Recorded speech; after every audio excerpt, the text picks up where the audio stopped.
Sveiki žvejai! Šioje laidoje vėl grįžtame į ežerus. Ir ši pagrindinė žvejyba vyks naktį. O apie kokią žuvį kalbėsime, jau turbūt supratote, tai ungurys.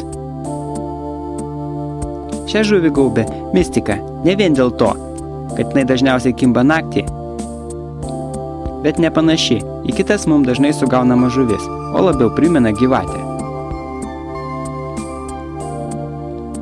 Pasiruošimas ungurių gaudymui dažniausiai vyksta dar nesutemus, kol dar saulė nusileido.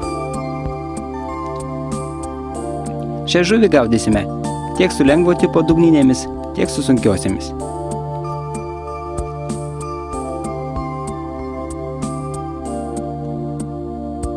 Ungurys pasižymi savo stiprumu. Jis nenusileidžia kitom žuvim, nors nepanašus visai kitas žuvis, pats ilgas kaip gyvatė, bet priešintis tikrai sugeba. Ungurius gaudant reikia naudoti tikrai užtikrintą valą. Ir sistemėlė turi būti surišta taisyklingai. Jeigu gaudome su lengvo tipo dugninėmis, prasčiausiai naudojame svarelį, geriausiai su suktuku, nes ungurys mėgsta apsivynioti aplink valą ir dažniausiai labai stipriai supina viską. Ir virš jo, maždaug 10, 15, 20 cm virš jo, rišame kilputę, tam, kad galėtume uždėti pavadėlį. Tik nepamirškite, rišant kilputę, valą būtinai reikia padrėkinti, nes jisai veržintis pažeis valo paviršių ir vėliau toje vietoje gali valas nutrūkti. Ir liksime mes be žuvies.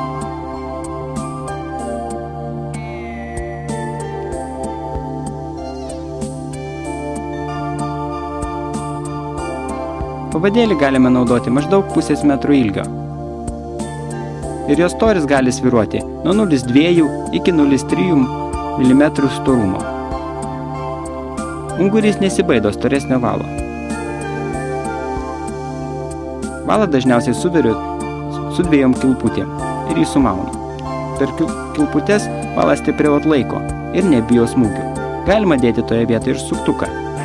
Bet kaip pastebėjau, dažniausiai, jeigu sulaukiame didelio smūgio, gali valas nutrūkti ties metalų. Ten dažniausiai jisai brūžinasi. Masalų naudosime naktinius sliekus ir nedidelės aukšlytes. Slieką maunu per patį vidurį, kad galai kišotų ir jis galėtų judėti. Taip stipriau vilios žuvį. Kablius naudoju pakankamai didelius, nes tikiuosi sulaukti kuo stambesnio ungurio. Šį kartą ungurius bandysime gaudyti Daugų ežere. Šią vietą pasirinkome pagal vietinių žvejų patarimus. Šiuose vietose yra sugauta ne vienas ungurys. Čia gylis pakankamai didelis, maždaug siekia apie 5-6 metrus. Palei kraštus yra daug medžių. Ten yra įvairių nuskendusių šakų ir netoliese yra sala. Tokias vietas labiausiai unguriai mėgsta. Jie turi ten vietos pasislėpti ir iš po tų visų šaknų, iš po salos ir paskendusių šakų, jas ten turi įsirausę savo urvus. Kalbant apie pačias sistemėlės, galima pavadėliams naudoti ne tik paprastą valą. Puikiausiai tinka volframinis pavadėlis, galima uždėti net pintą. Kartais pasiteisina volframinis ir pintas pavadėlis, nes būna kibimų ne tik tais ungurio. Gali užkibti net ir lydeka.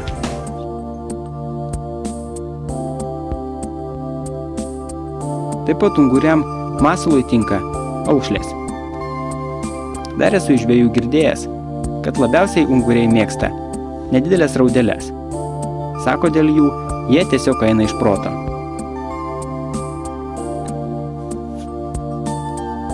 Meškerės užmestos, sukabiname varpelius, be kurių mes tikrai naktį gaudant neapsieisime ir belieka eiti pasidėti prie laužo. Vos tik ežerą apgaubė tamsa, sulaukėme pirmo varpelio skambėjimo. Ungurys visai netoli, bando visaip įsisukti nuo mūsų kabliuko. Pakišame graibštą, atrodo jau vis graibšte, bet kažkodėl jisai šalia graibšto. Ungurys turi tokį sugebėjimą pasprukti iš bet kokio graibšto. Gaudant ungurius, graibšto geriau nenaudoti, nes galime prarasti žuvį. Kaip ir šį kartą, pavadėlis susikabino už sietelio. Jeigu jis būtų sugebėjęs pasiekti graibšto kraštą ir įsirėmęs su uodega, jis būtų pavadėlį tikrai nutraukęs. Jeigu gaudome unguris nuo liepto, geriau būtų pasibarstyti žvyro ar smėlio, tuomet būtų ungurį lengviau išlaikyti, nes kaip mes jį besuimtume, jis visuomet sugeba išsisukti iš rankų. Jis antiek slidus, kad išlys iš bet kur. Ir dar viena pastaba, nedėkite į sietelius, netgi ir metalinius, ungurio. Jis iš ten tikrai paspruks. Žinau iš savo praktikos, esu ne vieną ungurį paleidęs, nors esu metalinio sietelio dangtelį net vėliau užrišęs. Jeigu jis sugebėjo nors kiek uodegą įkišti ir truputėlį prasiverti, jis iš ten pasprunka.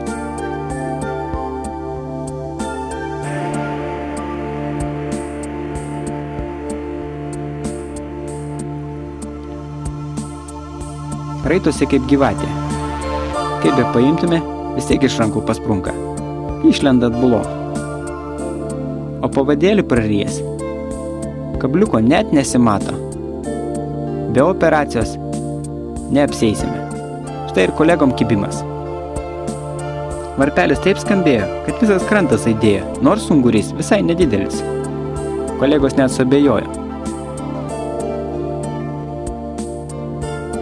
Gal tai gyvatė, o ne žuvis? Nors primena didelį naktinį slieką. Toks nedidelis unguriukas, bet kabliuką taip pat įrijo. Ir pakankamai giliai.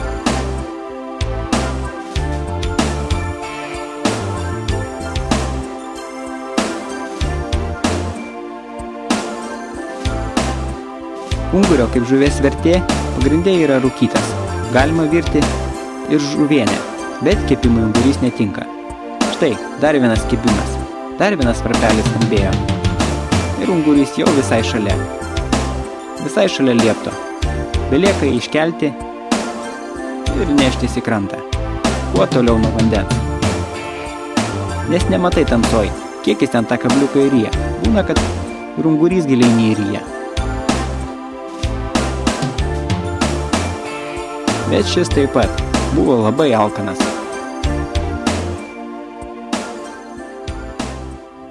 Jam pasprukti nebuvo jokių šansų. Šįkart Rimas užsidėjo pirštinę, kuri delne padengta gumos gabaliukais. Darėme eksperimentą, kaip bus unguriui. Ar jis sugebės iš tos pirštinės pasprukti? Pasirodo ne. Visai pasiteisinęs reikalas. Ši pirštinė tikrai tinka ungurių gaudymai. Ir daug paprasčiau jį laikyti rankoje. Nereikia nei jokio žvyro, nei jokio smėlio. Kilo vėjas, danguje švietė mėnulis. Kolegom dar vienas kibimas. Porą rimtų timtelėjimų ir ramu. Pakėlus meškerę, pastebėjome, kad kabliukas kažkur užsikabinęs, ungurys kažkur sugebėjo įlysti. Bandymas atkabinti.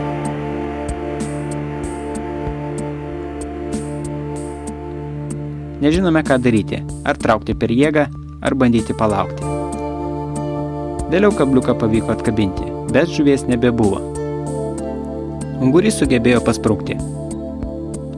Naktinis ungurių gaudymas turi savo žavesį. Ežerą gaubianti tamsa, degantis laužas, draugų būrys tikrai mūsų atmintyje išlieka ilgai. Jei jūs žvejai bandysite gaudyti ungurius, atkreipkite dėmesį į oro sąlygas. Unguriai mėgsta didelį vėją, geriau jis būtų iš vakarų. Gali būti net audra, gali kristi krituliai ar įgriaudėti griaustinis. Jie tuomet stipriai suaktyvėja ir galima sugauti daugiausiai ungurių. Dažniausiai ungurių kibimų sulaukiame tik sutemus ir visai paryčiais pradėjo švisti. Vidurnaktį kibimai būdavo žymiai retesni. Unguriai dažniausiai suaktyvėdavo vėl paryčiais. Gaudant ungurius naktį reiktų apsirūpinti gerai šviečiančiais prožektoriais, nes mėtant naktį dugninę meškerę užmesti ten, kur norime, be jokio matomumo, yra tikrai sudėtinga. Kiek yra žinoma, ungurys maisto ieškosi pagal kvapą, ne pagal virpesius.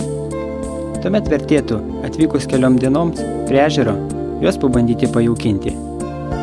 Tam tinka net paprasčiausia žuvis.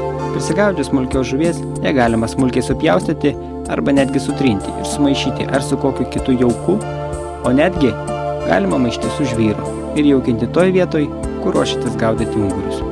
Šią naktinę žvejybą to ir užbaigsime. Prie ungurių temos dar sugrįšime ne kartą.